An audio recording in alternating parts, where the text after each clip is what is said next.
아카시 해협대교를 건너 아와지시마 땅으로 들어왔습니다.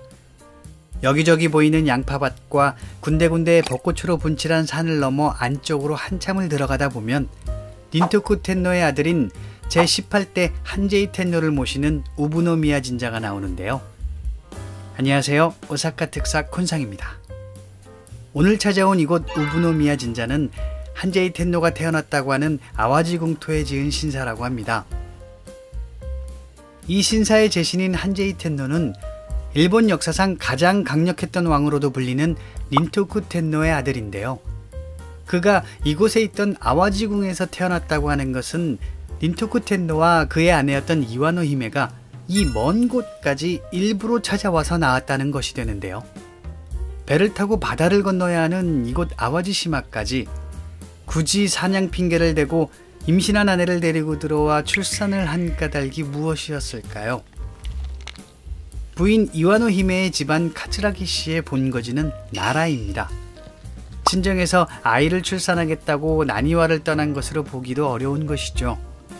그렇다면 혹시 모를 외부의 위험을 피하기 위해 이곳으로 왔던 것일까요? 그 엄청난 규모의 오진 텐노의 능을 만들고 세계에서 제일 큰 무덤을 갖게 되는 닌토쿠 텐노가 말이죠. 아니면 그런 외형적인 이유가 아니라 주술적 혹은 상징적인 이유로 일부러 이곳을 출산의 장소로 정했던 것이었을까요? 어디를 찾아봐도 그 이유를 말해주는 곳은 없고 그저 아와지시마는 경치가 좋고 조수들이 많아 사냥하기 좋은 곳이었다는 별 의미 없는 말들밖에는 찾지 못했는데요. 정사를 팽개치고 이곳에서 장기간 머물며 사냥을 하다 아이를 출산했다고 보기도 힘들고 사냥이 너무 하고 싶은데 만삭의 아내와 떨어져 있기도 싫어서 아예 아내를 데리고 함께 사냥터로 왔다고 보기도 힘들고 왜 일본 사가들은 한제이 텐노가 이곳에서 태어날 수밖에 없었는지를 속 시원히 밝히려 하지 않는 것일까요? 그저 한 가지 알 수 있는 게 있다면 이곳 아와지시마는 백제계 도레인 정권인 야마토 정권에 있어 그저 단순한 사냥터가 아닌 아주 특별한 의미를 갖는 섬이며 상징적으로도 더없이 중요한 곳이라는 것입니다.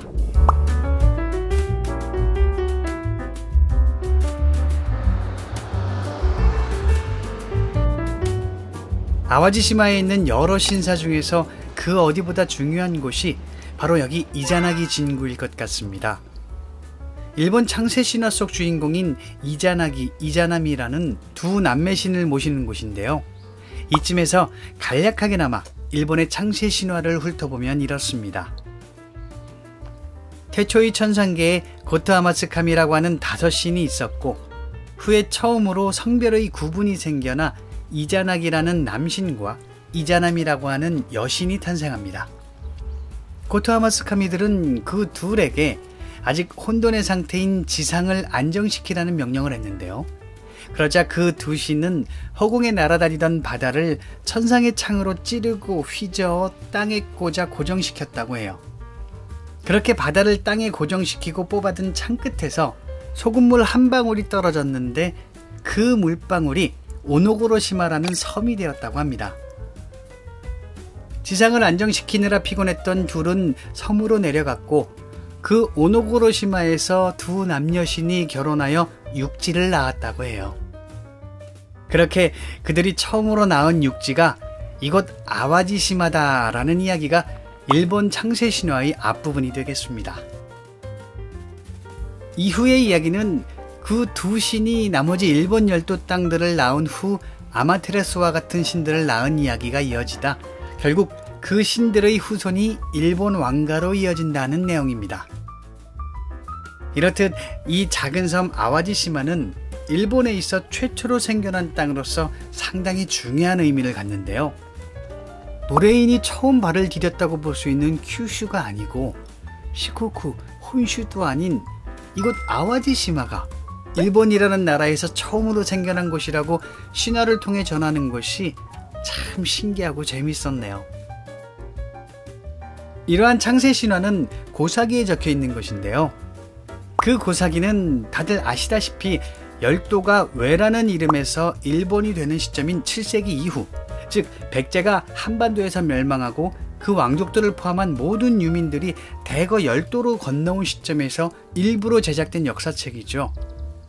그러한 책에서 신화를 빗대어 열도의 첫 번째 땅으로 선택한 곳이 담로국 아와지시마라는 것인데요. 다시 말해 담로가 있던 이 아와지시마가 백제계 정권의 정통성을 부여해주는 신성한 땅이었다는 것을 알 수 있겠습니다.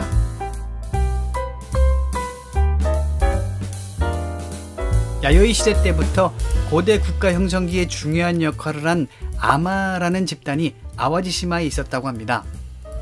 아와지시마에서 발견되는 청동기 유물들이 그 아마들과 관련 있는 것들이라고 하며 기원 후 시기에는 산간 지역을 중심으로 철기를 생산하기 시작했고 그를 통해 키나이 지방에 큰 영향을 끼쳤던 세력이라고 합니다. 또한 소금을 대량으로 만드는 제염 기술까지 보유했기 때문에 당시의 정권과 절대 떼어낼 수 없는 관계였다고 하는데요. 한반도에서 가져온 쇠도끼 등도 출토된 이곳은 1세기 무렵에 철기 생산을 개시했다고 하는 유적으로서 아마들의 선진 기술이 전해졌다고 하는 곳입니다.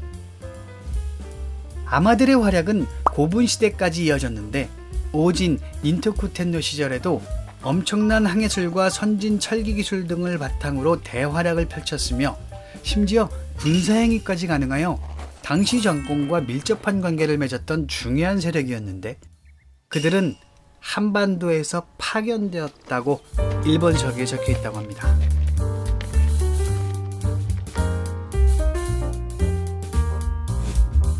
담로라는 말의 간단명료한 정의는 왕족 출신의 자제종족이 중심이 된 지방관을 파견하여 운영한 백제의 행정구역입니다.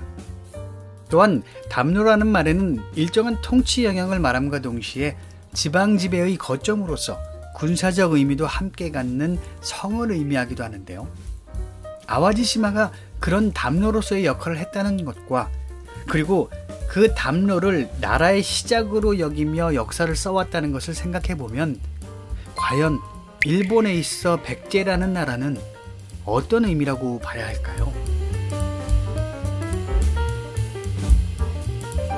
대륙과 한반도, 열도, 그리고 이 넓은 바다를 무대로 마음껏 누비고 다녔을 우리의 선조 백제인들의 기상을 느껴보며 오늘은 이만 인사드리겠습니다.